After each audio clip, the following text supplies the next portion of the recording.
Donc j'ai fixé l'élément vertical à l'élément horizontal. Vous voyez qu'il est quand même assez solide. Donc ça se présente comme un seul élément. Et on voit qu'ici, ils sont au même niveau. Donc maintenant, il me reste qu'à positionner ça sur l'étagère.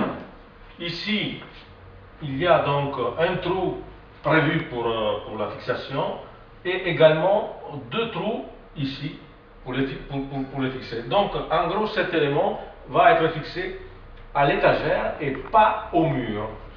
Il faut utiliser, vous avez donc un petit sachet dans lequel il y a 3 vis couleur cuivre et 3 vis couleur acier. Donc les vis couleur cuivre sont les vis qui servent à la fixation de la glissière de tout à l'heure. Par contre, les vis couleur acier, c'est les vis que j'utilise pour fixer donc ma console à l'étagère.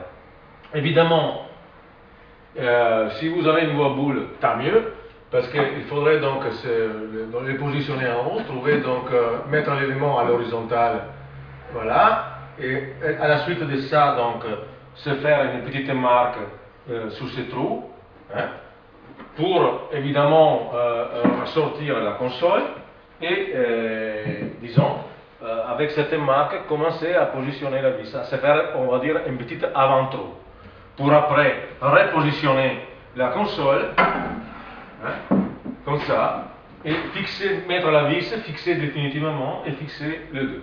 Donc à la fin, vous obtenez ce petit meuble.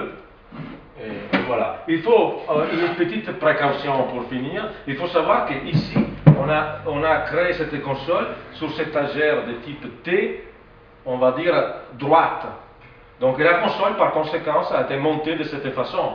Si on achète une étagère de type T gauche, il faudra monter la console en tournant cet élément pour qu'il puisse passer de l'autre côté. Mais je trouve que ça se fait d'une façon simple et très intuitive.